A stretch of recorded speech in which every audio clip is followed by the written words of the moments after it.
Eu estava dirigindo. Eduardo ao meu lado, mexendo no celular como sempre. Aquele brilho azulado refletindo no rosto dele enquanto a cidade passava pela janela. Era uma terça-feira comum, voltando do mercado, sacolas no banco de trás. Mais uma tarde igual a tantas outras nos nossos 12 anos de casamento.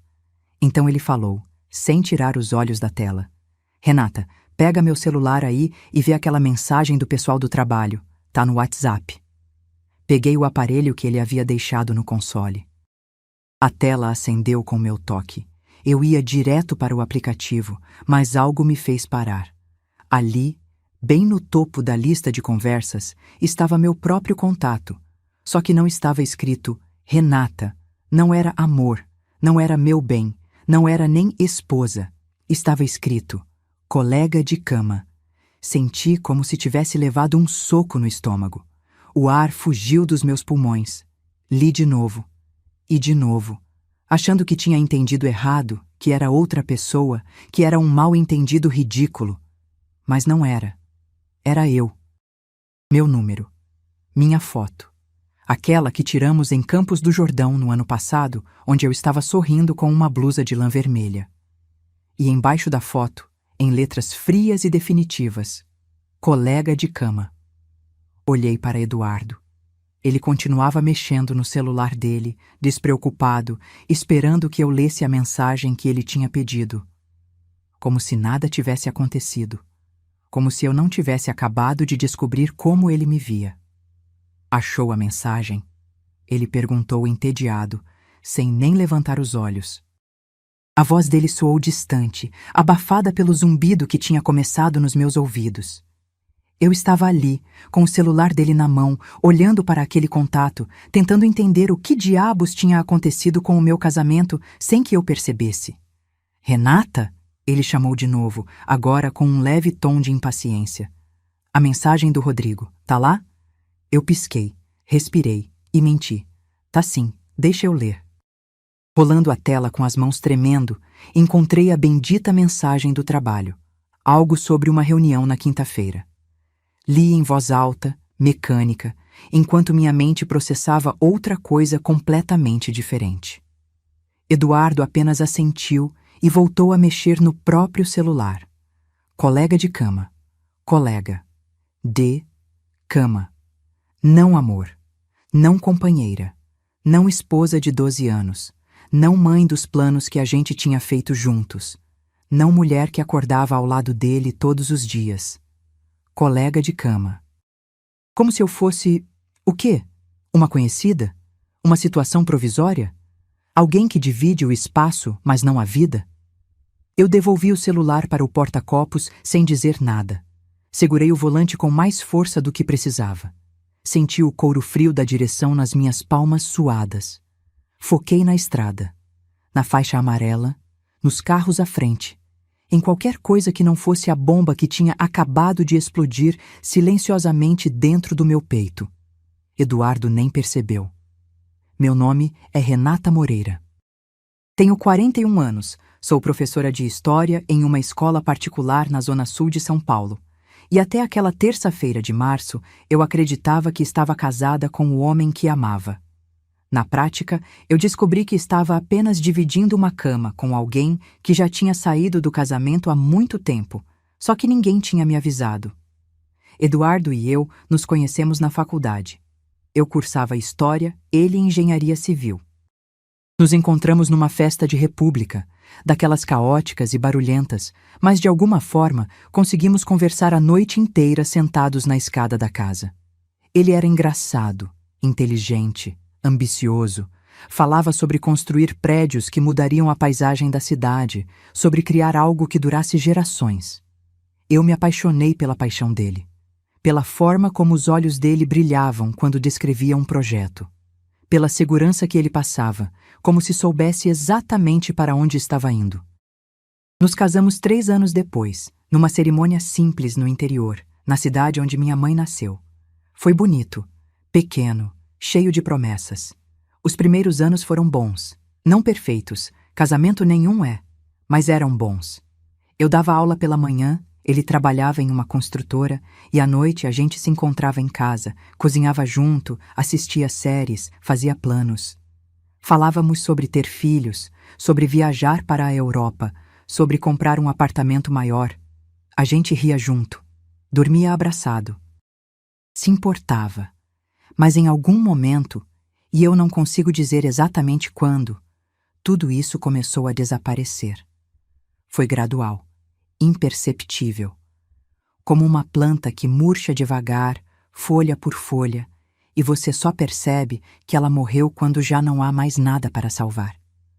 Moramos num apartamento de 2 quartos, no bairro do Brooklyn, num prédio dos anos 90 que tem aquele ar meio antigo, mas confortável. Sacada pequena, vista para outros prédios, barulho constante da Avenida Bandeirantes ao longe. É o tipo de lugar onde você vive, mas não necessariamente ama. Meu dia começa cedo. Acordo às 6, preparo café, tomo banho, arrumo minha bolsa com os materiais de aula. Eduardo costumava acordar comigo, a gente tomava café junto, conversava sobre o dia que vinha pela frente. Mas há uns 2 anos, talvez 3, ele começou a acordar mais tarde. Dizia que estava cansado, que tinha dormido mal, que ia trabalhar de casa pela manhã. Eu aceitava, achava normal. Afinal, ele trabalhava muito, estava sempre envolvido em projetos grandes, reuniões intermináveis, viagens para o interior para visitar obras. O que eu não percebi é que, na verdade, ele tinha simplesmente parado de querer dividir os momentos comigo. Quando eu voltava da escola, por volta das 2 da tarde, o apartamento estava vazio. Eduardo saía cedo para o escritório, ou para onde quer que ele fosse. Eu almoçava sozinha, corrigia provas, planejava as aulas da semana seguinte. Esperava ele chegar. Ele voltava para casa cada vez mais tarde. 7, 8, às vezes 9 da noite. Sempre com a mesma desculpa. Reunião que se estendeu, cliente difícil, problema na obra. Eu preparava o jantar. Ele comia rápido, distraído, o celular sempre na mão. Depois ia para o quarto, tomava banho e se jogava na cama com o notebook ou o celular, absorto em algo que não me incluía. Cansado, amor? Eu perguntava. Muito. Ele respondia sem olhar para mim. E assim os dias passavam. E as semanas.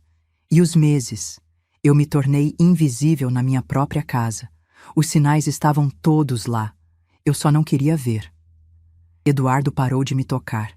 Não era algo dramático. Não foi de um dia para o outro. Foi um afastamento sutil, progressivo. Antes, ele passava a mão nas minhas costas quando passava por mim na cozinha. Me abraçava por trás enquanto eu lavava a louça. Me puxava para perto dele no sofá. Tudo isso sumiu. Ele passou a dormir virado para o lado oposto da cama, o corpo tenso, distante, como se houvesse um muro invisível entre nós. Quando eu tentava me aproximar, ele murmurava alguma desculpa. Estava com calor, tinha comido demais, precisava acordar cedo. Paramos de fazer sexo. Não houve uma conversa sobre isso. Simplesmente parou. E eu, por orgulho ou medo de ouvir uma verdade que não queria encarar, não perguntei por quê. Ele parou de me chamar pelo nome. Quando precisava da minha atenção, dizia o ou ei. Às vezes nem isso. Apenas aparecia na porta do quarto e esperava que eu percebesse que ele queria algo. Eu me tornei uma função, a mulher que paga as contas, que organiza a casa, que resolve os problemas. Mas não a mulher que ele deseja, não a mulher que ele escolhe, não a mulher que ele ama. E o celular. Meu Deus, o celular. Eduardo levava aquele aparelho para todo canto. Banheiro, cozinha, até para pegar água na geladeira de madrugada. A tela sempre virada para baixo quando estava sobre a mesa. Sempre com senha. Sempre grudado na mão dele como se fosse uma extensão do corpo. Eu via ele sorrindo para a tela. Pequenos sorrisos. O canto da boca se erguendo enquanto digitava algo. Uma intimidade que ele não tinha mais comigo. Com quem você está falando? Eu perguntei uma vez, tentando soar casual. Pessoal do trabalho. Ele respondeu seco e trancou a tela imediatamente. Trabalho. Sempre trabalho. Mas trabalho não faz ninguém sorrir daquele jeito. Foi numa sexta-feira, 3 semanas antes daquela terça-feira fatídica, que eu percebi algo mais concreto. Estávamos no quarto. Eu estava lendo um livro, ele no celular, como sempre. De repente, o telefone dele tocou. Ele olhou para a tela e, num movimento rápido, recusou a chamada. Quem era? Perguntei sem pensar muito. Número estranho. Ele respondeu, mas o tom de voz dele estava diferente. Tenso, defensivo. 5 minutos depois, ele se levantou e foi para a sala com o celular. Ouvi a voz dele, baixa, abafada. Estava falando com alguém. E pelo jeito que ele ria, aquele riso baixinho, quase íntimo, não era número estranho. Algo se revirou no meu estômago. Quando ele voltou para o quarto, fingi estar dormindo. Senti ele se deitar do outro lado da cama, o corpo ainda quente da conversa que tinha tido. E fiquei ali, olhos fechados, coração acelerado, enquanto minha mente disparava com possibilidades que eu não queria aceitar. Traição. A palavra entrou na minha cabeça como um intruso indesejado. Eu tentei empurrá-la para longe, mas ela ficou ali, sussurrando, crescendo, exigindo atenção. E então veio aquela terça-feira. O momento em que eu vi meu próprio nome, ou a ausência dele, no celular dele, colega de cama. Foi quando tudo desmoronou de vez. Eu cheguei em casa naquela tarde e desmontei. Coloquei as compras na cozinha de qualquer jeito, sacolas largadas no chão, produtos fora do lugar. Fui para o quarto, fechei a porta e sentei na beirada da cama, tentando controlar a respiração. Meu celular estava na mão. Abri o WhatsApp. Fui até o contato do Eduardo. E lá estava. Edu. Edu com coração. Porque para mim, ele ainda era amor. Ainda era a pessoa que eu escolhia. Ainda era meu marido. Mas para ele, eu era o quê? Colega de cama. Senti as lágrimas virem, quentes, raivosas. Não eram lágrimas de tristeza. Ainda não. Eram de humilhação, de raiva, de incredulidade. Como ele ousou? Como ele teve a coragem de me reduzir a isso? De me transformar em uma nota de rodapé no celular dele, enquanto eu ainda o tratava como o centro da minha vida. Peguei o travesseiro e segurei com força, abafando um grito que queria sair. Não ia chorar. Não ainda. Não por ele. Porque chorar seria aceitar. E eu não estava pronta para aceitar. Eu estava, no entanto, pronta para observar. Se você está me ouvindo agora, se está aí, deitada na cama às 2 da manhã sem conseguir dormir, ou no trânsito voltando para casa, ou lavando louça enquanto escuta isso, eu quero que você saiba uma coisa: você não está sozinha. Se você já sentiu aquele aperto no peito quando percebe que a pessoa ao seu lado não te vê mais. Se você já fingiu que estava tudo bem, enquanto algo dentro de você gritava que não estava. Se você já se perguntou quando foi que você deixou de ser importante para alguém que você ainda ama, eu te entendo. E essa história é para você. Então, se inscreve no canal, aperta aquele sininho e deixa um comentário me dizendo que horas você está assistindo e de qual cidade você é. Porque eu quero saber que você existe, que você está aqui, que nós estamos juntas nisso. Agora, respira fundo. Porque essa história está só começando. E eu prometo, ela não termina comigo de joelhos. Naquela noite, fingi que estava dormindo quando Eduardo chegou em casa. Ouvi a porta se abrindo, o barulho das chaves sendo jogadas na mesinha da entrada, os passos dele pelo corredor. Ele entrou no quarto devagar, como se tivesse medo de me acordar, ou talvez esperança de que eu já estivesse dormindo mesmo, para não precisar fingir que se importava. Mantive os olhos fechados, a respiração controlada, o corpo imóvel. Ele foi direto para o banheiro. Ouvi a água do chuveiro. 15 minutos depois, ele se deitou do outro lado da cama, o colchão afundando levemente com o peso dele. Nem um boa noite, nem um toque, nada.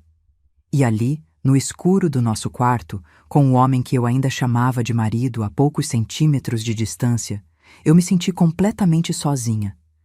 Minha mente não parava. Rodava e rodava, voltando sempre para aquelas duas palavras: colega de cama. Eu tentava entender.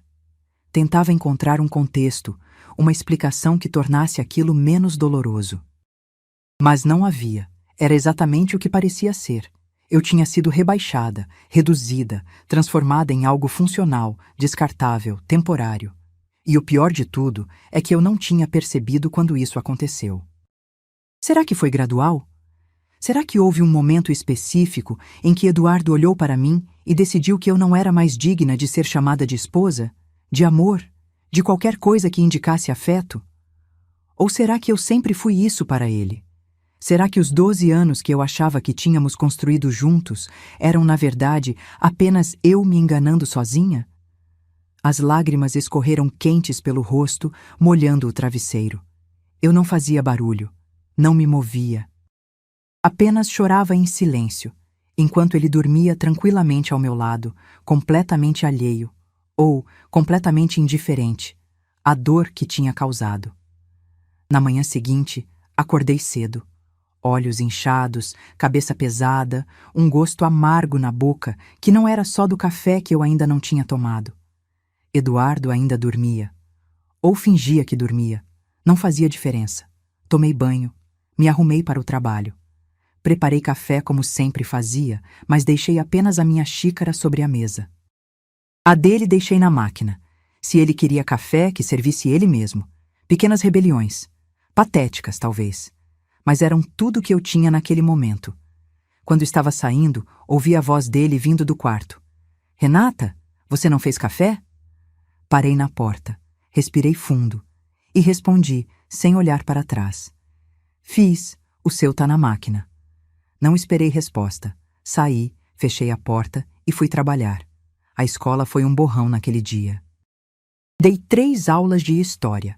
Falei sobre a Revolução Francesa, sobre guilhotinas e cabeças rolando, sobre reis que achavam que eram intocáveis até o momento em que o povo decidiu que não eram.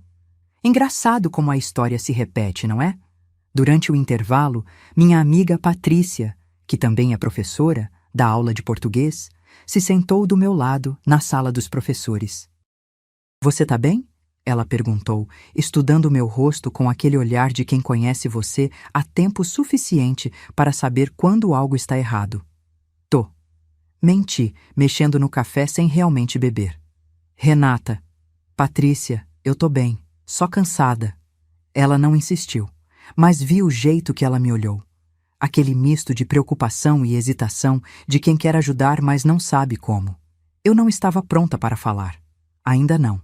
Porque falar tornaria tudo real. E enquanto eu guardasse aquilo só para mim, eu podia fingir, pelo menos por mais algumas horas, que meu casamento não estava desmoronando. Voltei para casa naquela tarde com uma decisão tomada. Eu ia observar. Se Eduardo tinha me transformado em colega de cama, se havia algo que ele estava escondendo, eu ia descobrir. Não de um jeito desesperado, confrontando, gritando, implorando por respostas que ele provavelmente mentiria de qualquer forma. Não. Eu ia ser estratégica, silenciosa, paciente. Eu ia me tornar invisível, já que era assim que ele me via mesmo, e usar isso a meu favor. Comecei naquela mesma noite.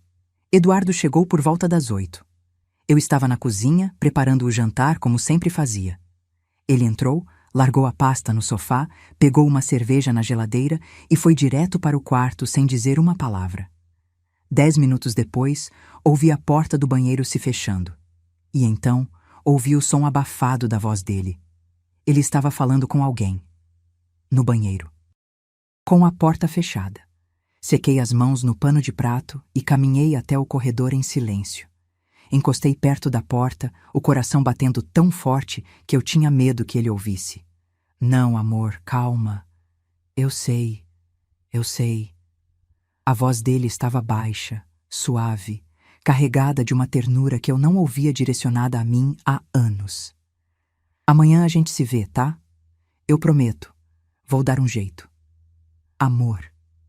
Ele chamou alguém de amor. Meu estômago se revirou. As pernas ficaram fracas. Tive que me segurar na parede para não cair. Você sabe que eu te amo, né? Você sabe. Ele continuou, e cada palavra era como uma lâmina atravessando meu peito. Fica tranquila. Logo, logo a gente resolve tudo isso. Resolver o quê? Resolver como? Eu me afastei da porta antes que ele terminasse a ligação.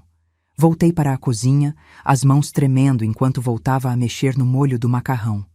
O cheiro de alho e tomate, que antes era reconfortante, agora me dava náusea.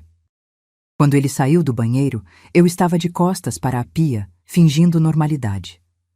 O jantar tá quase pronto, eu disse sem olhar para ele. Legal. Ele respondeu distraído, já de volta para o celular. Jantamos em silêncio. Ele comeu rápido, ainda no celular, os dedos deslizando pela tela com uma familiaridade que me deixava doente. Eu empurrava a comida no prato, sem conseguir engolir direito, cada garfada parecendo papel na boca. Você não vai comer? Ele perguntou sem levantar os olhos. Não tô com fome. Foi só isso. Nenhum. Você tá bem? Nenhum. Aconteceu alguma coisa? Apenas um som gutural de reconhecimento, antes de voltar toda a atenção para a tela brilhante na mão dele. Para a pessoa que estava do outro lado, a pessoa que ele chamava de amor. Nos dias seguintes, eu me tornei uma detetive na minha própria casa. Observava tudo, anotava mentalmente cada detalhe estranho.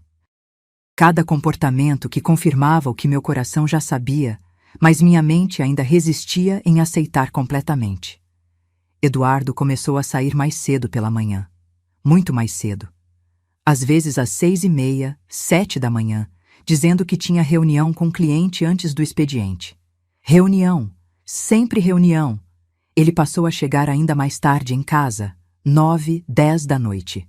Uma vez, quase meia-noite.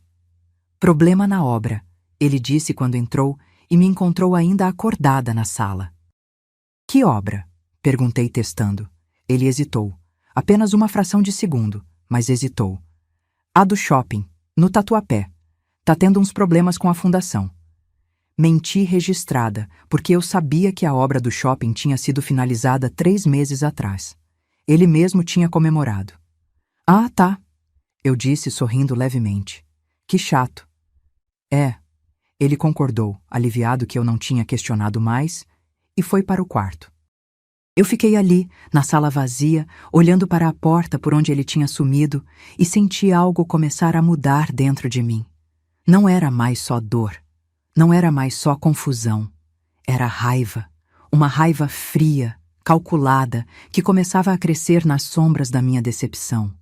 Foi numa quinta-feira que eu encontrei a primeira evidência concreta. Eduardo tinha esquecido o celular em casa.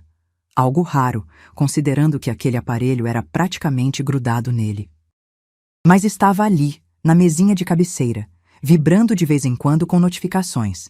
Eu estava trocando os lençóis da cama quando ouvi o primeiro som. Olhei para o celular. A tela acendeu com uma mensagem. Júlia. Amor, você vem almoçar comigo hoje? Júlia. Com coração. A mesma forma que eu salvava ele no meu celular. A mesma forma que ele provavelmente salvava ela no dele. Minha mão tremia quando peguei o aparelho. Tentei desbloquear. Senha. Claro que tinha senha. Tentei a data do nosso casamento. Errado. Tentei o aniversário dele. Errado. Tentei o meu aniversário, já sabendo que seria inútil. Errado. Mas pelo menos eu vi o nome. Júlia. Agora eu sabia com quem ele estava falando, com quem ele sorria para a tela, para quem ele dizia eu te amo escondido no banheiro. Coloquei o celular de volta no lugar exatamente como estava. Terminei de arrumar a cama, as mãos ainda tremendo, o peito apertado. Júlia. Quem era ela? Como eles se conheceram? Há quanto tempo isso estava acontecendo? E a pergunta que mais doía, o que ela tinha que eu não tinha? Eduardo voltou para casa no meio da tarde, ofegante. Esqueci o celular. Ele disse passando direto por mim na sala, indo direto para o quarto. Tá na mesinha. Eu respondi, calma, voltando a atenção para o livro que fingia ler. Ouvi ele pegar o aparelho, digitar algo rapidamente, e então vi a expressão no rosto dele quando ele voltou para a sala. Aliviado. Ele tinha checado as mensagens, tinha visto que o celular não tinha sido mexido, que seu segredinho estava a salvo. Você tá bem? Ele perguntou, me olhando de um jeito estranho. Tô. Por quê? Não sei. Você tá quieta, diferente. Eu levantei os olhos do livro e o encarei. Realmente o encarei, pela primeira vez em semanas. Diferente como? Ele deu de ombros, já se desinteressando da conversa. Deixa pra lá. Esquece. E saiu. Esquece. Como se fosse fácil. Como se eu pudesse simplesmente esquecer que meu marido tinha outra mulher, que ele me chamava de colega de cama, enquanto chamava ela de amor, que eu tinha virado um fantasma no meu próprio casamento. Mas ele queria que eu esquecesse, que eu continuasse cega, conveniente, comportada. E por enquanto, era exatamente isso que eu ia fingir ser. Descobri mais coisas nas semanas seguintes. Pequenas peças de um quebra-cabeça que ia se montando, revelando uma imagem que eu não queria ver, mas não conseguia parar de olhar. As transferências bancárias. Eduardo tinha uma conta conjunta comigo, mas eu descobri que ele tinha aberto outra, individual. Vi o extrato uma vez, deixado por descuido em cima da mesa. Transferências regulares, restaurantes caros, hotéis, hotéis. Meu marido estava se hospedando em hotéis na própria cidade onde morávamos. Os perfumes. Ele começou a usar perfumes diferentes. Não aquele que eu tinha dado de presente no aniversário dele, mas outros, mais jovens, mais caros. As roupas. De repente, ele se importava com o que vestia. Comprou camisas novas, calças de marca, um relógio que eu nunca tinha visto. E o corpo. Eduardo começou a ir na academia de novo, algo que ele tinha abandonado há anos. Voltava para casa suado, com aquele brilho nos olhos de quem estava se sentindo bem consigo mesmo. Mas não era por mim, não era para mim, era para ela, para Júlia. Eu poderia ter confrontado naquela altura, poderia ter jogado tudo na cara dele, gritado, chorado, exigido explicações. Mas algo me dizia que não era o momento certo, porque Eduardo ainda achava que eu era idiota. Ainda achava que eu não sabia de nada. E enquanto ele achasse isso, ele ficaria descuidado. Ele continuaria deixando rastros, e eu continuaria coletando. Então eu sorria. Preparava o jantar, arrumava a casa, perguntava sobre o dia dele, fingia que tudo estava normal. Fingia que eu era a esposa comportada, ingênua, que não fazia perguntas difíceis. E por dentro, eu arquivava cada mentira, cada saída suspeita, cada evidência. Porque eu sabia que esse jogo tinha que ser jogado com inteligência, não com emoção, não com desespero, com estratégia. Uma noite, já deitada ao lado dele, ele no celular, eu fingindo dormir, eu o ouvi sussurrar algo que gelou meu sangue. Logo menos, amor. Logo menos a gente fica junto de vez. De vez. Ele estava planejando me deixar. Ou pior, estava planejando que eu continuasse ali, a idiota conveniente que cuida da casa, enquanto ele vivia a vida de verdade com outra pessoa. Virei levemente a cabeça e abri os olhos só uma fresta. Vi ele sorrindo para a tela. Aquele sorriso que ele não me dava mais. Aquela luz nos olhos que eu achava que tinha apagado para sempre, mas que na verdade ele só estava oferecendo para outra pessoa. Fechei os olhos de novo. Respirei fundo. E deixei a raiva me aquecer por dentro. Porque eu não ia ser a idiota conveniente. Eu ia ser a mulher que virou o jogo. Foi numa segunda-feira que eu decidi ir mais fundo. Eduardo tinha saído cedo, como sempre, com aquela desculpa genérica de reunião importante. Eu esperei ele desaparecer no elevador, contei até 100 mentalmente, e então liguei para a escola dizendo que estava com enxaqueca e não poderia dar aula. Não era mentira completa. Minha cabeça realmente latejava, não de dor física, mas do peso de tudo que eu estava descobrindo e engolindo em silêncio. Sentei-me no sofá da sala com meu notebook. Abri o Facebook, Instagram, LinkedIn. Comecei a procurar. Júlia. O problema é que eu não tinha sobrenome, mas eu tinha a cidade. São Paulo. E eu tinha a idade aproximada. Pelas mensagens que eu tinha visto de relance, ela usava gírias mais jovens, emojis demais, aquele jeito de escrever de quem tem menos de 30 anos. Fui nas conexões do Eduardo. Percorri a lista de amigos, os seguidores, as pessoas que curtiam as fotos dele. E foi quando eu vi Júlia Mendes. A foto de perfil mostrava uma mulher jovem, bonita, cabelos castanhos longos, sorriso largo, daqueles que mostra todos os dentes. Ela estava numa praia, de biquíni, bronzeada, irradiando aquela juventude inconsequente que eu nunca mais teria.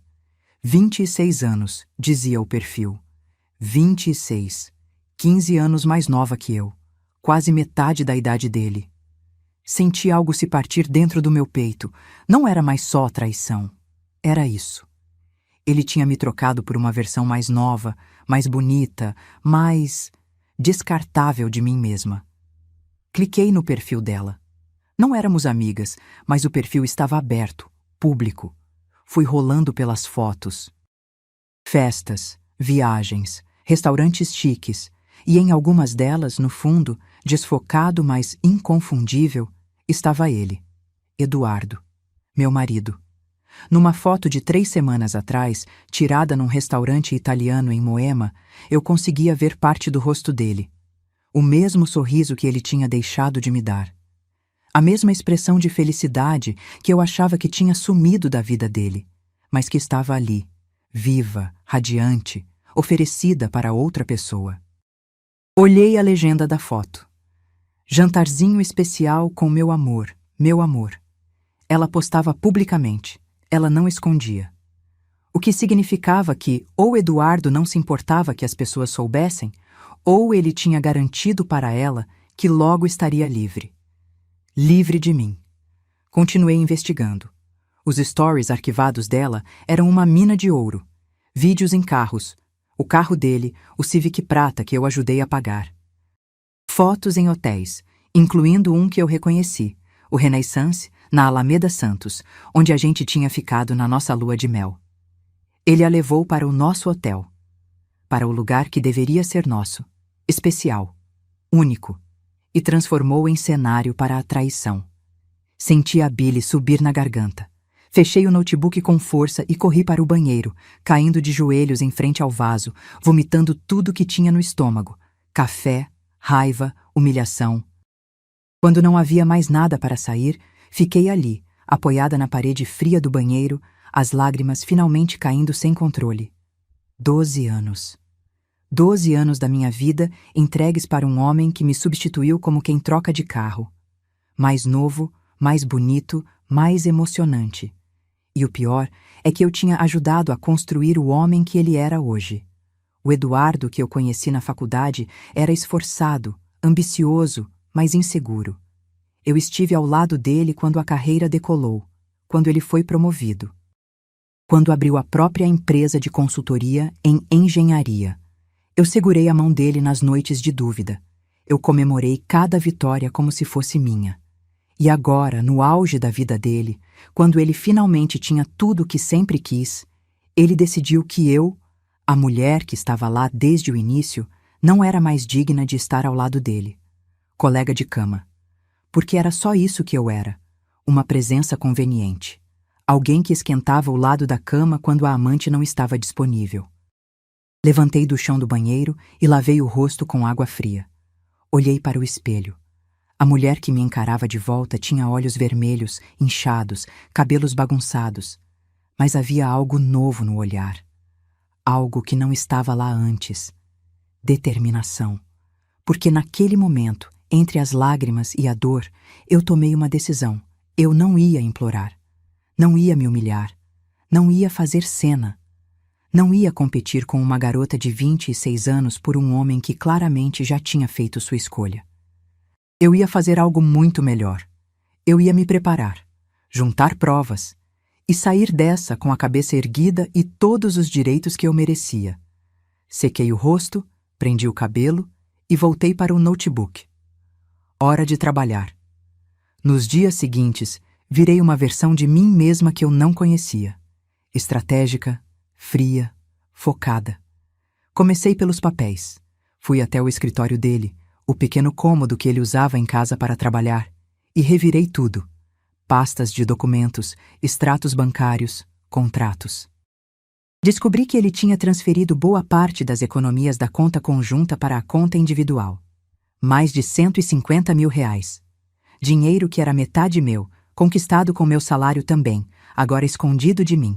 Fotografei tudo, cada extrato, cada transferência, cada comprovante. Descobri também que ele tinha dado entrada num apartamento em Pinheiros, um loft moderno todo reformado em um prédio novo. O contrato estava na gaveta, escondido embaixo de outros papéis. Ele estava preparando um ninho para ela, para eles. Enquanto eu, a esposa legítima, continuava nesse apartamento velho do Brooklyn, achando que ainda tinha um casamento. Fotografei o contrato também. Foi numa quarta-feira à noite que tivemos nosso primeiro confronto. Embora Eduardo não soubesse que era um confronto. Ele chegou em casa quase 10 da noite. Eu estava na sala, não assistindo TV, apenas sentada no sofá, esperando. Ele pareceu surpreso de me ver acordada. "Ainda acordada?" perguntou, tirando o blazer. "Tava te esperando." Eu disse, a voz calma, estudada.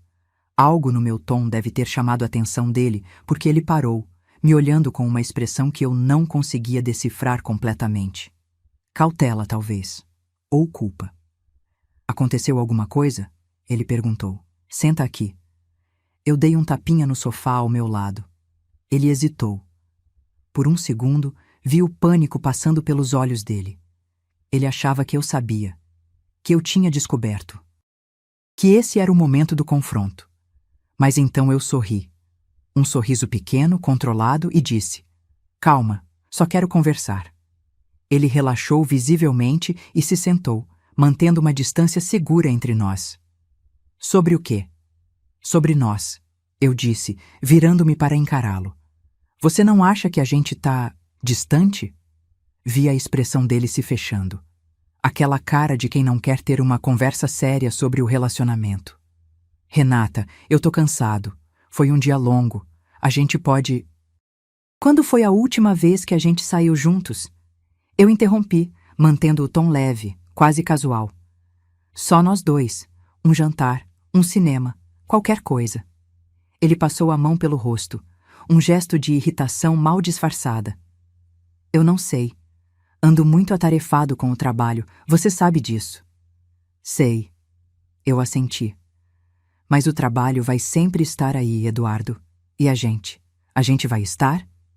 Ele me olhou então, realmente me olhou, e por um momento achei que ele fosse dizer a verdade. Achei que ele fosse simplesmente soltar tudo. A amante, os planos, o apartamento novo, o fato de que ele já tinha saído desse casamento emocionalmente há muito tempo. Mas ele não disse. "Claro que a gente vai estar." Ele respondeu, mas a voz saiu fraca, sem convicção. "Você tá exagerando. Todo casamento passa por fases assim." "Fases," eu repeti, testando a palavra. "E quanto tempo dura essa fase, você acha?" "Renata." Ele se levantou, claramente desconfortável. "Olha, eu não tô com cabeça para isso agora. Amanhã a gente conversa melhor, tá?" E saiu da sala, me deixando ali, sozinha, com a confirmação de que eu precisava. Ele não ia admitir nada. Não ia ter a coragem de ser honesto. Ele ia continuar mentindo, enrolando, evitando, até quando fosse conveniente para ele. Mas não seria conveniente para ele por muito mais tempo. Naquela noite, deitada na cama ao lado dele, ele já dormindo ou fingindo dormir, eu senti algo estranho. Não era mais dor. Não era mais raiva. Era dúvida.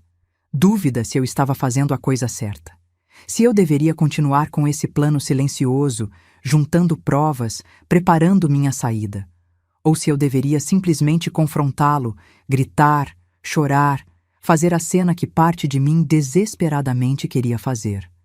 Porque mesmo sabendo de tudo, mesmo tendo visto as fotos, as mensagens, as evidências, uma parte patética de mim ainda queria acreditar que havia conserto.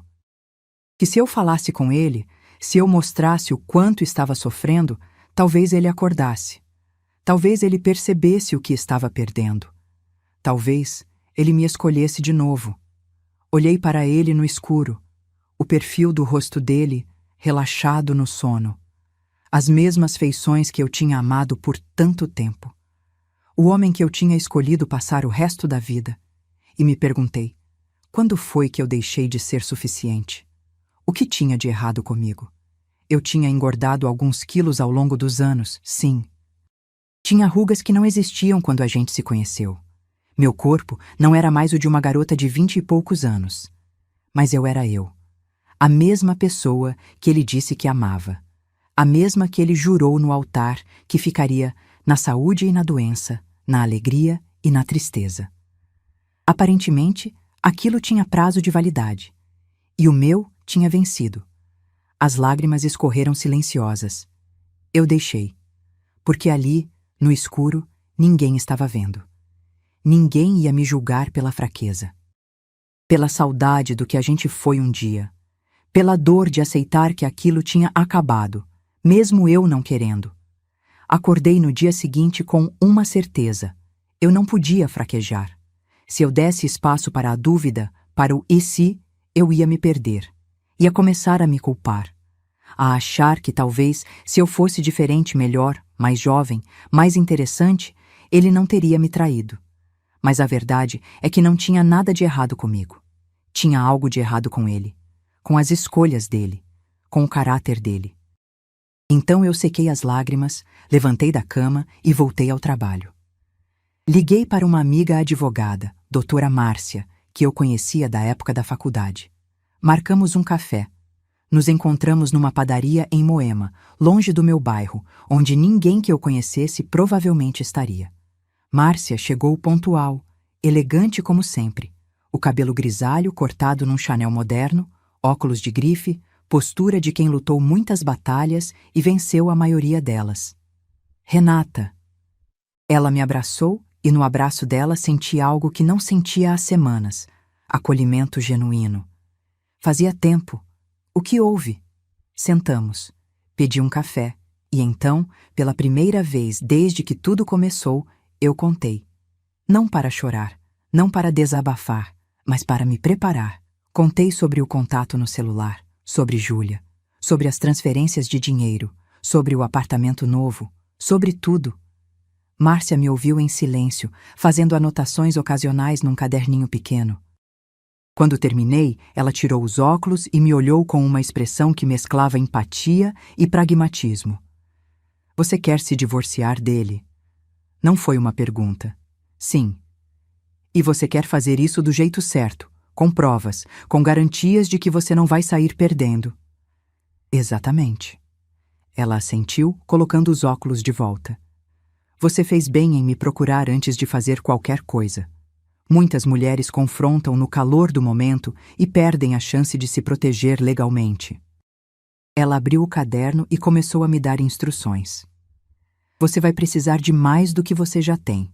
Fotos, prints de conversas, se conseguir acessar, comprovantes de gastos, testemunhas se houver. E principalmente você precisa proteger seus bens. Como? Você tem conta conjunta com ele? Tenho. Tire metade do dinheiro que tem lá e coloque numa conta só sua. Agora, hoje, se possível.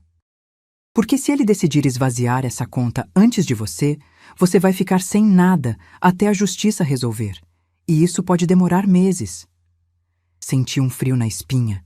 Eu não tinha pensado nisso. Que ele pudesse me deixar literalmente sem dinheiro. E sobre o apartamento onde a gente mora? Está no nome de quem? Dos dois.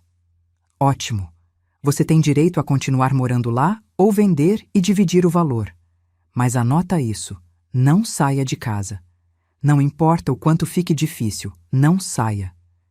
Porque saída voluntária pode ser interpretada como abandono do lar, e isso complica as coisas. Ela continuou me dando orientações. Sobre pensão, se houvesse. Sobre divisão de bens. Sobre prazos, processos, documentos necessários. E então ela me perguntou algo que me pegou desprevenida. Você tem certeza que quer terminar? Sem chance de reconciliação? Olhei para ela, para os olhos castanhos cheios de experiência, e respondi com uma firmeza que me surpreendeu. Eu não quero um homem que precisa ser convencido a me respeitar. Márcia sorriu.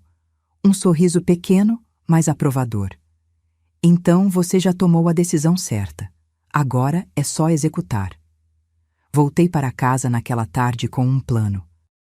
Um plano real, concreto, com passos definidos. Primeira coisa, proteger meu dinheiro. Fui até o banco, transferi metade do valor da conta conjunta para uma conta que abri só minha.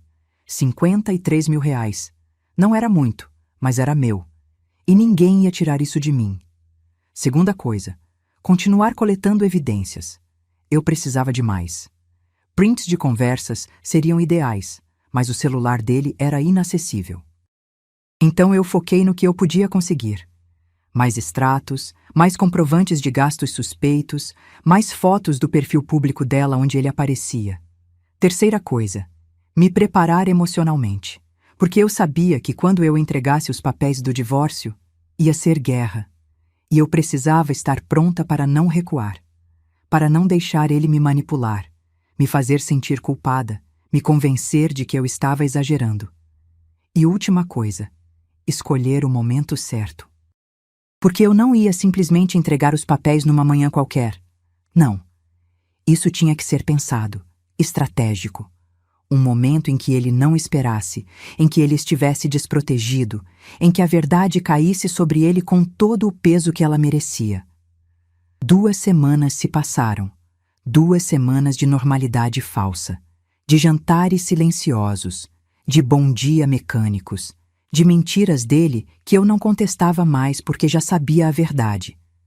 Ele continuava saindo cedo, voltando tarde, sorrindo para o celular, tomando banhos demorados, usando perfume caro, e eu continuava sorrindo, acenando, fingindo que tudo estava bem. Mas por dentro eu estava me armando, como um exército se preparando para uma batalha que o inimigo não sabe que está prestes a acontecer. E quando o momento chegasse, eu estaria pronta, não para implorar, não para chorar, mas para vencer. A preparação começou de verdade numa sexta-feira chuvosa de abril. Eu tinha marcado outra reunião com Márcia, dessa vez no escritório dela, um lugar discreto na região da Paulista. Subi até o 12º andar de um edifício comercial antigo, aqueles com piso de mármore e elevadores que rangem. Quando entrei na sala dela, ela já tinha tudo espalhado sobre a mesa. Uma pasta grossa com documentos, anotações, marca-textos coloridos destacando pontos importantes. Senta. Ela indicou a cadeira à frente da mesa. Vamos revisar tudo o que você conseguiu. Passei a próxima hora mostrando a ela cada evidência que eu tinha coletado. Os prints do perfil da Júlia. As fotos onde Eduardo aparecia no fundo. Os extratos bancários mostrando as transferências suspeitas. Os comprovantes de hotéis. O contrato do apartamento novo em Pinheiros. Márcia analisou tudo com olhos clínicos, organizando os documentos em pilhas diferentes. Isso é bom, muito bom, na verdade, ela disse, erguendo os olhos para mim. Você tem provas suficientes de infidelidade, de desvio de patrimônio, de planejamento de abandono do lar. Qualquer juiz vai olhar para isso e te dar razão. Então eu posso entrar com o pedido de divórcio? Pode, mas antes precisamos fazer alguns ajustes. Ela pegou uma caneta e começou a anotar. Primeiro, você precisa de prints das conversas deles. Mensagens diretas seriam ideais. Você tem acesso ao celular dele? Não, ele sempre deixa com senha. Tenta descobrir a senha. Aniversário dela, talvez. Números que sejam significativos para eles, não para você. A sugestão me atingiu como um tapa. Números significativos para eles. Para o relacionamento paralelo que ele construiu enquanto destruía o nosso. Segunda coisa, Márcia continuou. Você mencionou que ele tem uma empresa de consultoria. Ele é sócio ou dono? Dono. 60% das cotas são dele. Os outros 40% são do sócio, o Rodrigo. Norm, você tem acesso aos documentos da empresa? Contrato social, balancetes? Tenho. Tá tudo no escritório dele em casa. Fotografa tudo, porque se essa empresa cresceu durante o casamento, você tem direito a uma parte do valor dela. E empresários adoram esconder patrimônio em empresas.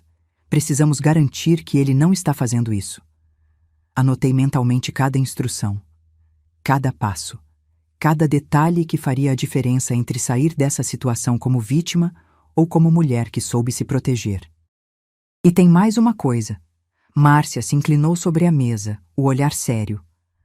Você precisa estar preparada para o que vem depois que você entregar os papéis.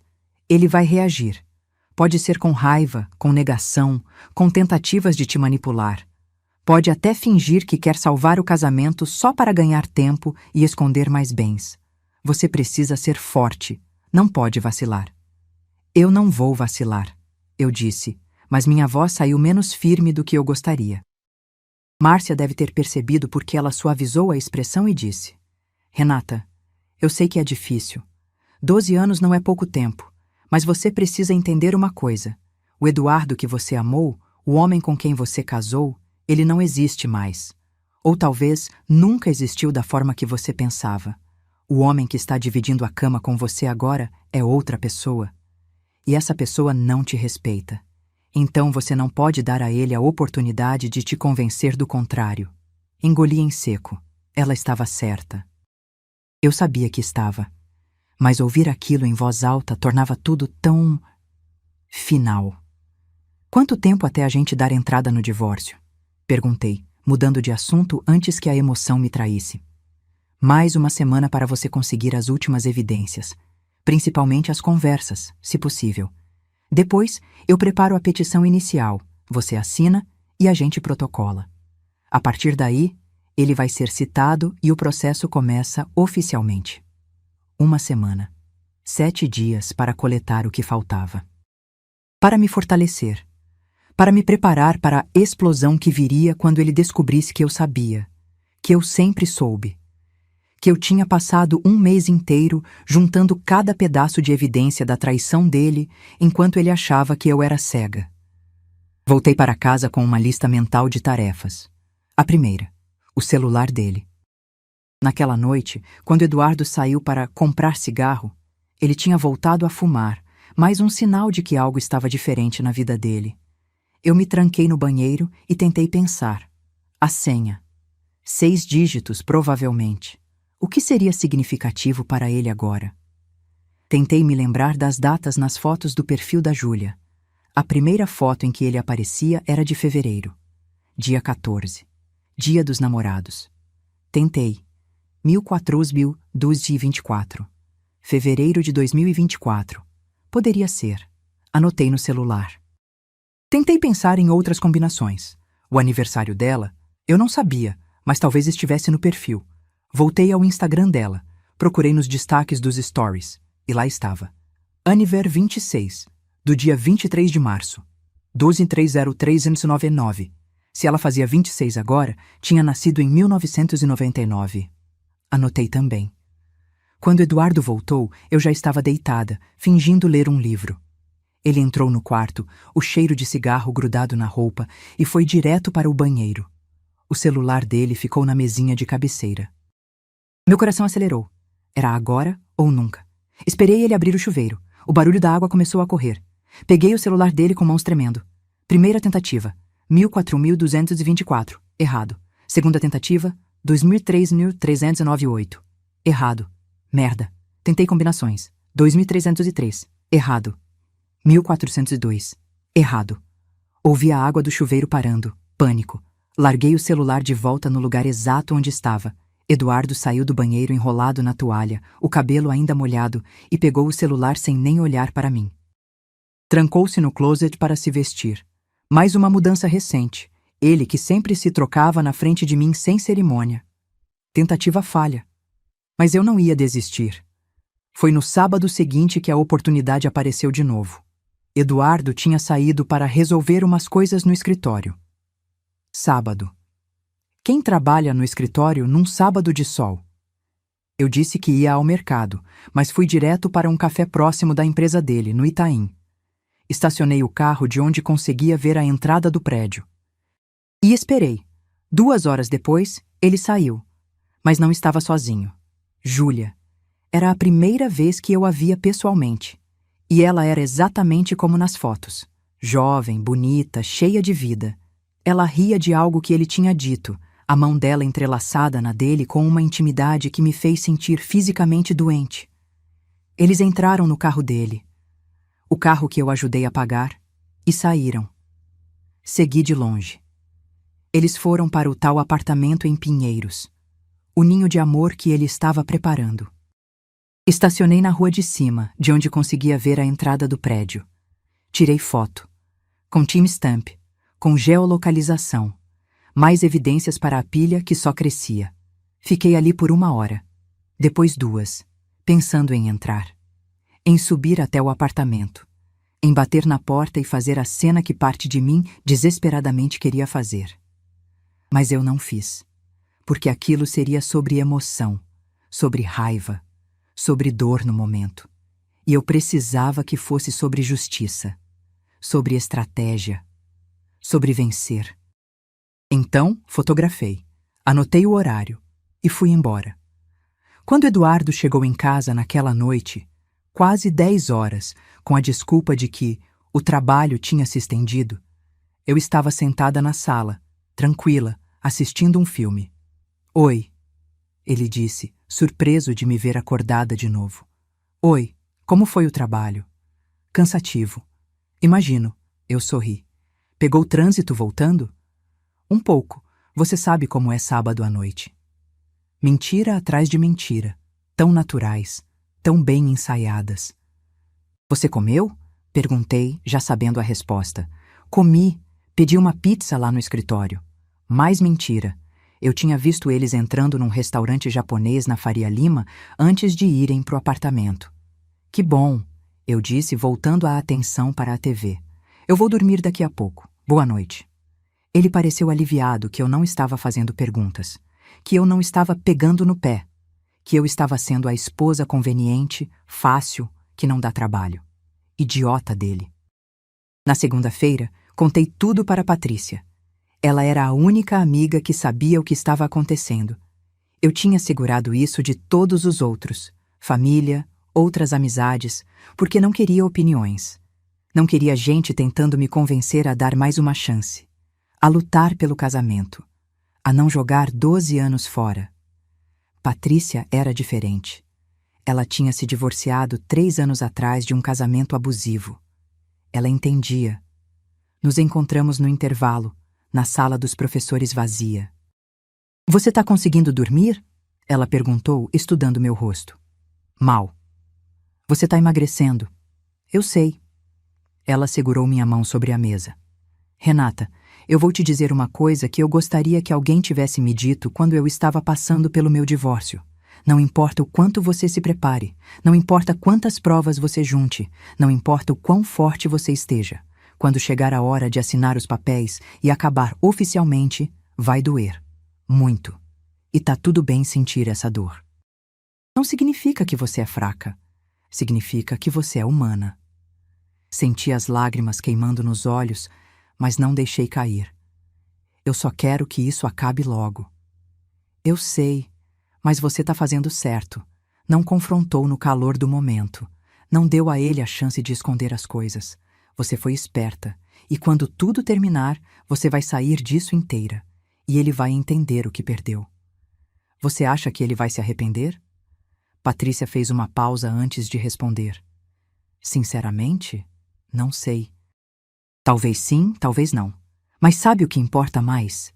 Que você não vai estar lá para ver, porque você vai estar vivendo sua vida, sendo feliz, seguindo em frente. E aí, o arrependimento dele não vai fazer diferença nenhuma. Os dias seguintes foram de preparação final. Fotografei todos os documentos da empresa que consegui encontrar. Fiz backup de tudo que tinha coletado. Salvei nas nuvens, em pendrives, mandei cópias para o e-mail da Márcia. Não podia correr o risco de perder nada. Também fui ao banco e me informei sobre a divisão de bens. O apartamento valia cerca de R$ 600 mil. Metade era meu, R$ 300 mil. A empresa dele, segundo os últimos balancetes que encontrei, estava avaliada em R$ 1.200.000. Eduardo tinha 60% das cotas. Se eu tinha direito à metade da parte dele, eram mais 360 mil. Quase R$ 1 milhão era o que eu tinha direito. E ele achava que ia sair dessa limpo levando tudo, deixando eu com nada. Não, não ia ser assim. Mas nem tudo foi apenas estratégia e preparação.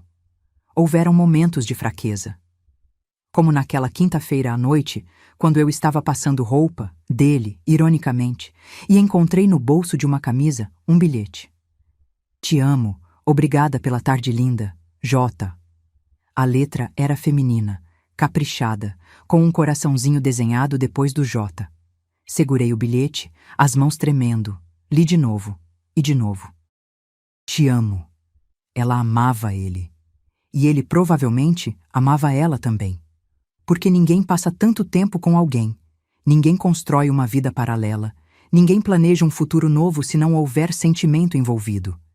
Ele a amava, e não me amava mais. Talvez nunca tivesse amado de verdade. Talvez eu tivesse sido apenas conveniente, a escolha segura, a mulher que ele achava adequada para casar, para ter uma vida estável, enquanto esperava pela paixão real aparecer. E ela apareceu. Sentei no chão da lavanderia, o bilhete ainda na mão, e finalmente deixei as lágrimas caírem. Não as lágrimas de raiva, não as de humilhação, mas as de luto, porque eu estava de luto. De luto pelo casamento que eu pensava que tinha, pelo homem que eu pensava que ele era, pela vida que eu imaginava que a gente construiria juntos. Tudo isso tinha morrido. E eu estava finalmente aceitando. Foi na sexta-feira que Márcia me ligou. Os papéis estão prontos. Você quer passar aqui para assinar? Meu coração disparou. Já? Tão rápido? Você queria que fosse rápido. E eu trabalhei rápido. A petição de divórcio está pronta com todos os pedidos: divisão de bens, pensão alimentícia durante o processo, reconhecimento da infidelidade, tudo. Você só precisa assinar e decidir quando quer que ele seja citado. Quando? Não se. Quando? Eu. Posso ir aí amanhã? Claro. 10 horas? Tá bom. Desliguei o telefone, as mãos suando. Era isso. Estava realmente acontecendo. Não havia mais volta. Naquela noite, preparei um jantar especial. Não porque eu estava sendo atenciosa, mas porque eu estava me despedindo. Fiz lasanha, a receita que Eduardo adorava. Abri uma garrafa de vinho. Coloquei à mesa. Quando ele chegou em casa e viu a mesa posta, franziu a testa. O que é isso? Pensei em fazer algo legal, eu disse sorrindo. Faz tempo que a gente não janta junto, de verdade. Ele pareceu desconfortável, mas se sentou. Comemos praticamente em silêncio. Apenas sons de garfos e facas contra os pratos. Eu o observava. Memorizava. As mãos dele. O jeito que ele mastigava. A covinha que se formava no rosto quando ele sorria. Coisa rara ultimamente, pelo menos comigo. Eu estava me despedindo do Eduardo que eu conheci, do Eduardo que eu amei, porque a partir de amanhã ele seria outra coisa. O réu, o traidor, o ex-marido. Tá tudo bem? Ele perguntou, me pegando olhando. Tá. Por quê? Você tá estranha. Diferente. Sorri. Um sorriso triste que ele não conseguiu interpretar. Só cansada. Ele aceitou a resposta. Sempre aceitava. Porque, no fundo, ele não queria realmente saber o que eu estava pensando ou sentindo. Se quisesse, teria perguntado antes, quando ainda havia tempo. Agora era tarde demais. No sábado de manhã, acordei às 7.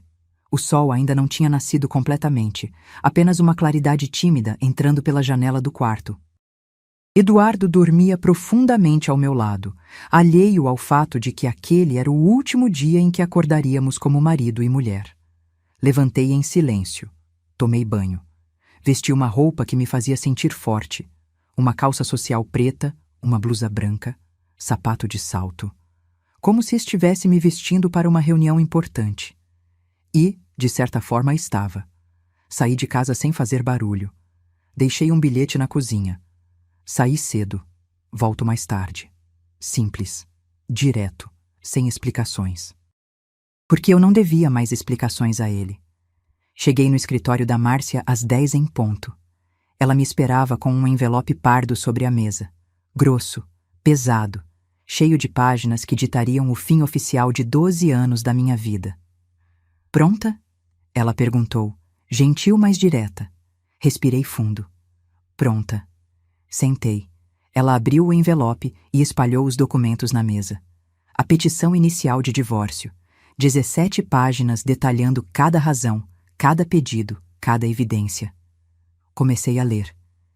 E cada palavra era como uma adaga. O requerido mantém relacionamento extraconjugal com terceira, conforme documentos anexos. Houve desvio de patrimônio da sociedade conjugal.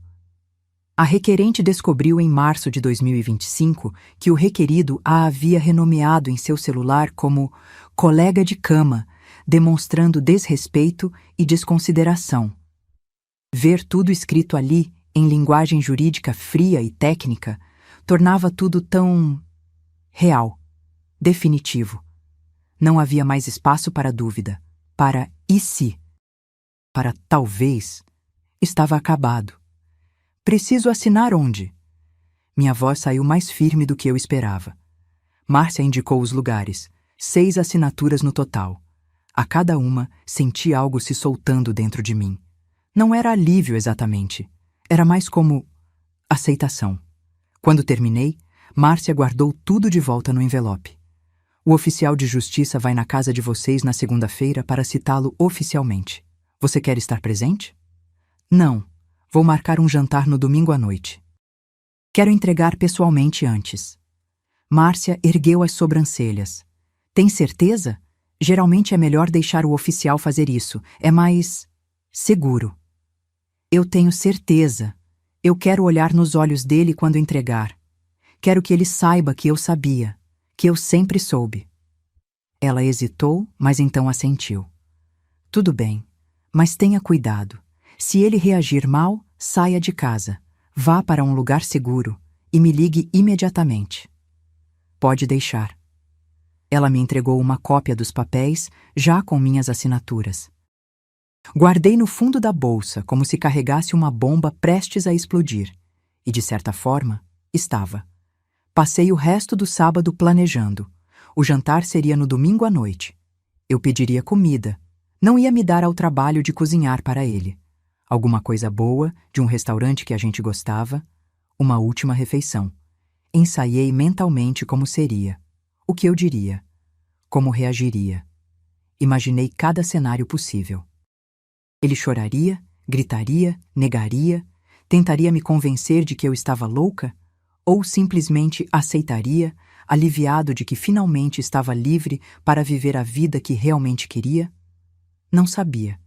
E, de certa forma, não importava, porque, independente da reação dele, o resultado seria o mesmo: divórcio.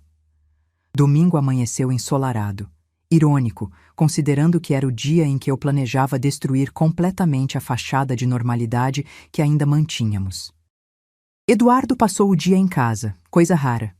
Ele assistiu futebol na sala pela manhã, mexeu no notebook na parte da tarde.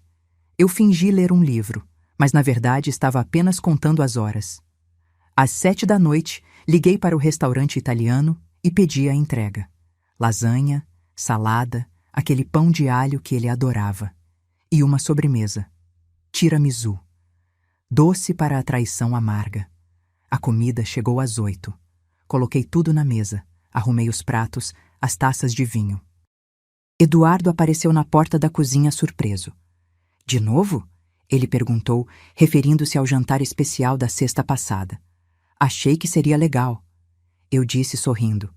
Um sorriso que não chegava aos olhos, mas ele não percebeu. Ele nunca percebia. Vamos comer? Nos sentamos. Servi o vinho. Ele pegou o garfo e começou a comer, ainda desconfiado, mas claramente com fome. Eu mal toquei na comida. Meu estômago estava embrulhado, apertado, incapaz de aceitar qualquer coisa. Você não vai comer? Ele perguntou depois de alguns minutos. Vou, só. Deixa eu te falar uma coisa primeiro. Algo no meu tom fez ele parar de mastigar. Ele colocou o garfo no prato devagar, me olhando com uma expressão que começava a revelar preocupação. O que foi? Respirei fundo. Era agora. Me levantei, peguei a bolsa que estava no aparador atrás de mim e tirei o envelope de dentro. Coloquei sobre a mesa, entre nós dois, como uma carta de tarô revelando um futuro inevitável. Isso. Eu disse, empurrando o envelope na direção dele. Eduardo olhou para o envelope, depois para mim, depois de volta para o envelope. O que é isso? A voz dele saiu hesitante, como se já soubesse, mas esperasse estar errado. Abre. Ele pegou o envelope com mãos que começavam a tremer levemente. Abriu, tirou os papéis de dentro e começou a ler. Vi o exato momento em que ele entendeu. O rosto dele empalideceu. Os olhos arregalaram. A mandíbula se contraiu. Renata. Ele começou, mas eu o interrompi. Lê tudo, principalmente a página 5. Ali está o motivo. Ele folheou até a página 5. E então vi quando ele chegou na parte principal. Motivo: infidelidade conjugal, conforme evidências anexas. Anexo A. Prints do perfil da terceira, Júlia Mendes, onde o requerido aparece em 43 fotos. Anexo B. Extratos bancários mostrando gastos em hotéis e restaurantes. Anexo C. Comprovante de compra de apartamento em Pinheiros, sem conhecimento da requerente. Anexo D. Prints de transferências para a conta individual do requerido, totalizando R$ 157,000. Anexo E. Fotos com data e horário do requerido entrando no apartamento de Pinheiros com a terceira. Anexo F. Mais 45 evidências documentadas. Eduardo parou de ler. As mãos dele tremiam agora, fazendo os papéis balançarem. Ele passou por todas as páginas anexas. Cada print, cada foto, cada comprovante, cada evidência da traição que ele achava que estava escondendo tão bem. Quando chegou no final, mais de 50 páginas de provas, ele largou tudo sobre a mesa e ergueu o rosto para mim. O silêncio que se seguiu foi ensurdecedor. Podia ouvir o tic-tac do relógio na parede, o barulho distante de um carro passando na rua, minha própria respiração controlada enquanto esperava. E então ele sussurrou, a voz quebrada, incrédula. Você percebeu tudo, né? Não era uma pergunta. Era uma constatação, uma rendição. Inclinei-me sobre a mesa, os olhos fixos nos dele, e respondi com uma calma que me surpreendeu. Desde o dia em que você me rebaixou no próprio celular, desde que eu vi que para você eu era só colega de cama, enquanto você chamava ela de amor. Vi a culpa atravessar o rosto dele como uma onda. Ele abriu a boca, fechou, abriu de novo. Renata, Não! Eu ergui a mão, interrompendo. Não, você não vai fazer isso. Não vai tentar explicar. Não vai tentar justificar. Não vai me dar desculpas esfarrapadas sobre como aconteceu, sobre como não era para ser assim, sobre como você ainda se importa comigo. Por que tudo isso? É mentira, e eu não quero mais ouvir suas mentiras. Você não entende. Ele tentou, a voz saindo desesperada agora. Não entendo. Senti a raiva começar a subir, quente, feroz. Não entendo que você passou 1 ano, ou talvez mais, construindo uma vida paralela com outra mulher. Não entendo que você desviou dinheiro da nossa conta? Que comprou um apartamento para morar com ela? Que me tratava como se eu fosse um móvel velho que você não se dava ao trabalho nem de jogar fora, só deixava ali ocupando espaço? Merda, Renata, eu não queria que fosse assim. Mas foi. Foi exatamente assim. Minha voz estava subindo agora, todo o controle que eu tinha mantido por semanas começando a rachar. Você me transformou em nada. Eu virei invisível na minha própria casa. Você parou de me tocar, parou de me falar, parou de me ver. E eu continuei ali, achando que era só uma fase, que você estava estressado, que as coisas iam melhorar, enquanto você sorria para ela no celular. Ele tinha lágrimas nos olhos agora. Lágrimas. Como se ele tivesse direito de chorar. Como se ele fosse a vítima nisso tudo. Por favor. Ele estendeu a mão na minha direção, mas eu recuei, como se o toque dele queimasse. Não me toca. Renata, a gente pode conversar sobre isso. Podemos tentar consertar. Consertar? Uma risada amarga escapou dos meus lábios. Consertar o quê, Eduardo? O casamento que você destruiu? A confiança que você pisoteou? O respeito que você jogou no lixo quando me salvou como colega de cama no seu celular? Ele estava chorando abertamente agora, as lágrimas escorrendo pelo rosto. Eu sinto muito. Eu sinto muito mesmo. Eu estraguei tudo. Eu sei, mas por favor não faz isso. Não joga fora 12 anos. A gente pode... Não. Minha voz saiu firme, final. Não tem a gente mais. Não tem nós. Só tem eu. E você. E 53 provas do porquê esse casamento acabou. Você assina os papéis de forma amigável, ou a gente vai para o tribunal e isso vira público. Escolhe. Ele olhou para os papéis espalhados na mesa. Para mim. E então, lentamente, como se estivesse se movendo debaixo d'água, ele deixou cair o rosto entre as mãos. Como você descobriu tudo isso? Ele perguntou, a voz abafada pelas mãos. Observando. Enquanto você achava que eu era idiota demais para perceber, eu estava observando. Anotando. Coletando. Porque diferente de você, Eduardo, eu não subestimo as pessoas que amo. Ou que amei. O que se seguiu foi uma mistura confusa de negação, raiva e, finalmente, aceitação. Eduardo tentou de tudo. Negou que amava a Júlia. É só uma distração, não significa nada. Depois, quando percebeu que eu tinha provas demais, tentou jogar a culpa em mim. Você estava sempre tão ocupada com o trabalho, a gente se distanciou. Quando isso não funcionou, ele tentou barganha. Eu termino com ela agora, hoje. A gente recomeça, do zero. E finalmente, quando viu que nada disso me fazia vacilar, ele entrou em colapso. O que eu faço agora? Ele perguntou desolado, olhando para mim como se eu fosse dar a resposta.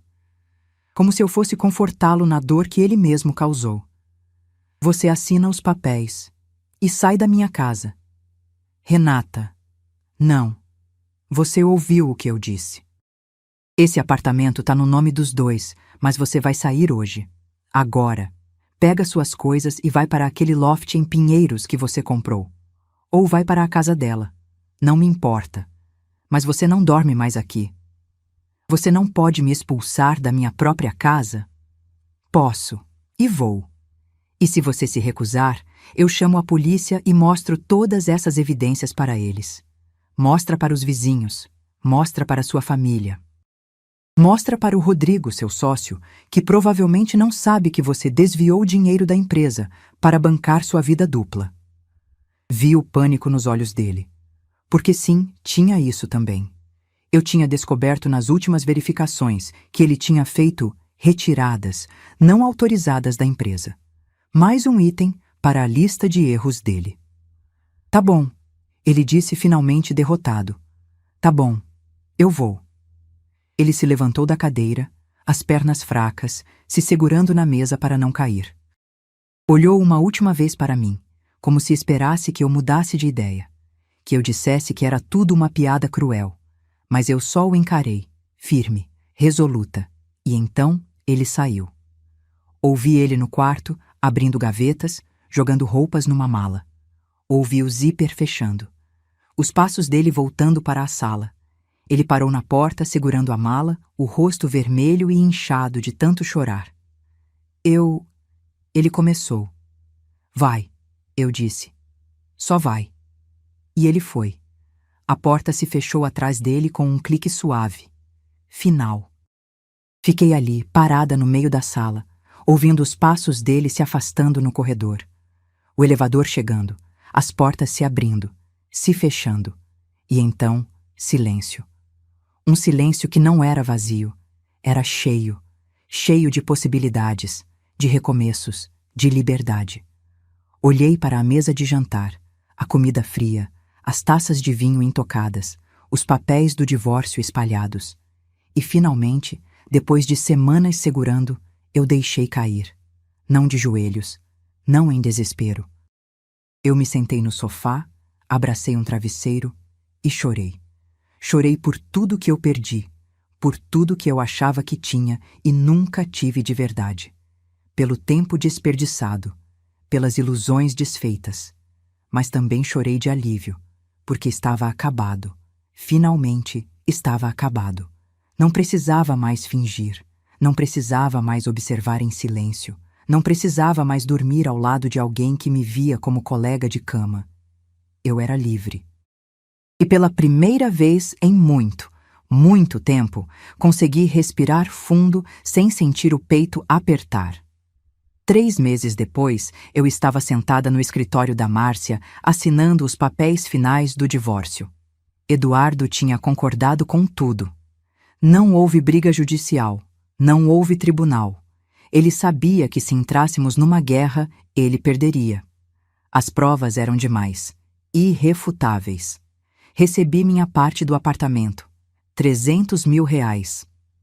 Minha parte da empresa, 450 mil, já que os balancetes atualizados mostravam que a empresa tinha crescido mais do que eu imaginava inicialmente. E ele teve que devolver os R$157 mil que tinha desviado da conta conjunta.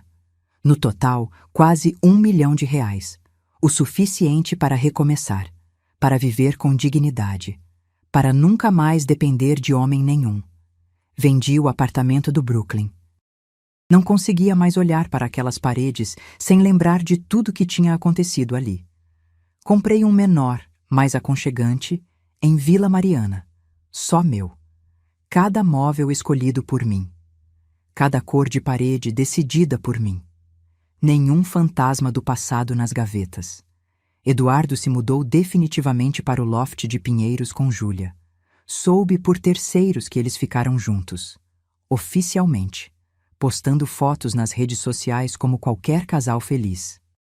Parte de mim, aquela parte pequena e vingativa que eu não tinha orgulho, mas que existia, quis acreditar que eles não durariam, que relacionamentos construídos sobre traição não têm base sólida, que ele faria com ela o que fez comigo.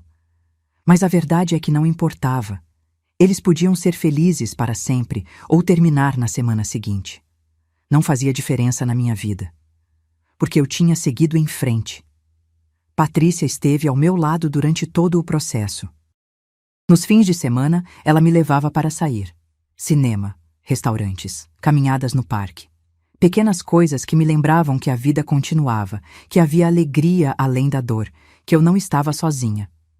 Minha mãe, quando soube do divórcio, veio de Campinas e ficou 1 semana comigo. Ela não fez perguntas, não julgou. Só segurou minha mão e disse: "Você é mais forte do que imagina, e vai sair disso ainda melhor." Ela tinha razão. Voltei para a terapia, algo que eu tinha abandonado há anos. A psicóloga me ajudou a processar tudo, a entender que o fim do casamento não era falha minha, que eu não tinha que ser mais jovem, mais bonita, mais interessante para ser digna de amor e respeito, que Eduardo não me traiu porque eu não era suficiente. Ele me traiu porque ele escolheu trair. Simples assim. No trabalho, as coisas mudaram também. Com a cabeça mais leve, livre da tensão constante de viver numa mentira, eu me tornei uma professora melhor, mais presente, mais engajada. Meus alunos notaram: "Professora, a senhora está diferente." Uma aluna comentou certo dia depois da aula. "Diferente como?" Perguntei curiosa. "Mais feliz. Sei lá. A senhora sorri mais." E era verdade. Eu sorria mais, ria mais, vivia mais, porque finalmente, depois de tanto tempo sendo invisível na minha própria vida, eu tinha voltado a me enxergar. Encontrei Eduardo uma única vez depois do divórcio. Foi no supermercado, daqueles encontros inevitáveis em São Paulo, onde todo mundo acaba se esbarrando. Ele estava sozinho, empurrando um carrinho, com aquela expressão cansada de quem acabou de sair do trabalho. Quando me viu, congelou. Renata. Eduardo. Acenei educadamente, como se ele fosse um conhecido distante, não alguém com quem eu dividi 12 anos de vida. Ficamos ali, parados no corredor de massas, com um silêncio estranho entre nós. Você tá bem? Ele perguntou finalmente. Tô ótima. E era verdade. Eu estava ótima. E você? Tô bem. Mas ele não parecia bem. Parecia cansado, mais velho, como se o peso de tudo que tinha feito finalmente tivesse chegado nele. Que bom, eu disse, já me preparando para ir embora. Cuida-te, Eduardo. Renata, espera. Ele segurou meu braço levemente. Eu queria te dizer que eu sinto muito, por tudo. Você não merecia. Olhei para a mão dele no meu braço, depois para os olhos dele. E vi algo que me surpreendeu. Arrependimento genuíno. Obrigada por isso, eu disse, me soltando gentilmente. Mas sinto muito não muda o que aconteceu, nem apaga o que você fez. Desejo que você seja feliz de verdade, mas longe de mim. E saí, sem olhar para trás, sem dúvida, sem vontade de voltar, porque eu tinha aprendido que às vezes amar alguém não é suficiente quando essa pessoa não te respeita, que 12 anos juntos não significam nada se nos últimos deles você foi apenas uma sombra. E que recomeçar, por mais assustador que seja, é sempre melhor do que permanecer num lugar onde você não é valorizada. Hoje, 7 meses depois daquela terça-feira em que vi meu nome mudado para colega de cama, eu estou bem. Não perfeitamente bem. Ainda há dias difíceis. Ainda há momentos em que a solidão aperta. Em que eu vejo um casal na rua e sinto uma pontada de saudade. Não dele, mas do que eu achava que a gente tinha. Mas esses momentos são cada vez mais raros, cada vez mais curtos. Porque eu descobri algo importante. Eu não preciso de um homem ao meu lado para ser inteira, para ser feliz, para ter valor. Eu já sou todas essas coisas, sozinha.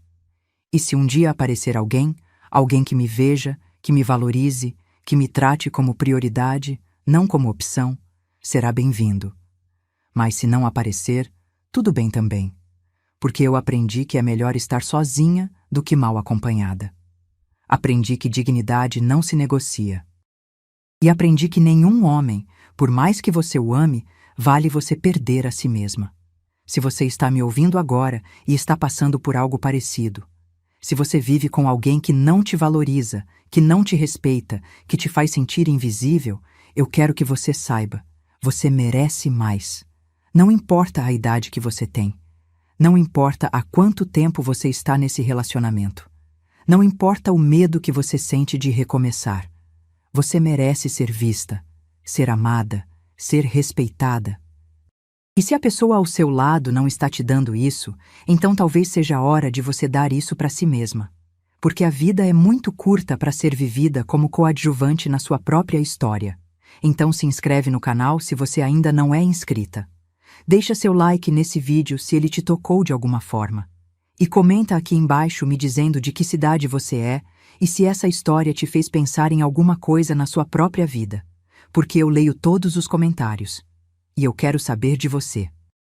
Quero saber que você existe, que você está aqui, que nós estamos juntas nessa jornada de nos encontrarmos de novo. Obrigada por me ouvir até o final. Obrigada por me deixar dividir essa história com você. E lembra, você é mais forte do que imagina.